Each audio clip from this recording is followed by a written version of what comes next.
మీరు ఒకటే ఆలోచించుకోవాలి. మరి జోగి రమేష్ గారి మీద బురద జల్లుతున్నారు. నేను ఒకటి అడుగుతున్నానండి, జోగి రమేష్ గారికి జనార్దన్ రావు గారికి సంబంధాలు ఉన్నాయని చెప్తున్నారు. మరి జోగి రమేష్ గారికి జనార్దన్ గారి సంబంధాలు ఉన్నప్పుడు టీడీపీకి సంబంధించిన జయచంద్రారెడ్డి గారికి బీఫామ్ ఇచ్చినప్పుడు జనార్దన్ రావు ఎందుకున్నాడు అక్కడ? జనార్దన్ రావు గారికి చంద్రబాబు నాయుడు గారికి మరి జయచంద్రారెడ్డి గారికి ఉన్న సంబంధాలు ఏంటి? తమ్మలపల్లి ఎక్కడ? ములకలవారిపల్లి ఎక్కడ?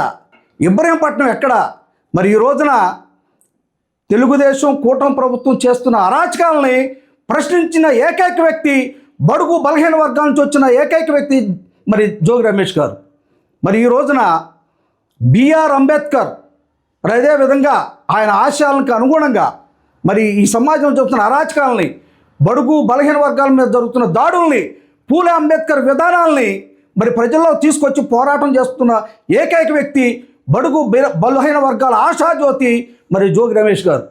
ఈ వ్యక్తిని అణిచివేస్తే, ఈ వ్యక్తి నుంచి నోట్లోంచి మాట రాకుండా ఉంటే ఈ ప్రభుత్వానికి మరి మంచిగా ఉంటుంది. ఆయన ప్రశ్నిస్తే ప్రభుత్వం అరాచకాలు మనుగడ కొనసాగదనే ఉద్దేశంతో మరి ఈ రోజున జోగి రమేష్ గారి మీద అక్రమంగా ఒక వీడియో సృష్టించి జనార్దన్ రావుకి జోగి రమేష్కి సంబంధం ఉంది, జనార్దన్ రావు జోగి రమేష్ గారు చెప్తేనే మరి లక్కీ ఈ కల్తీ లిక్కర్ వ్యాపారం చేస్తున్నాడు, ఈ కల్తీ మద్యం చేస్తున్నాడు అని చెప్తున్నారు.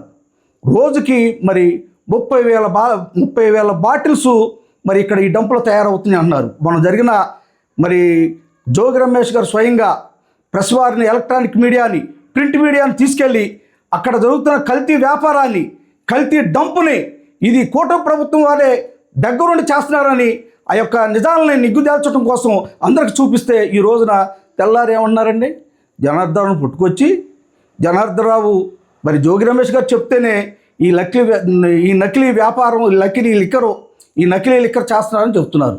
ఎంతవరకు వాస్తవం ప్రజలు గమనించాలి.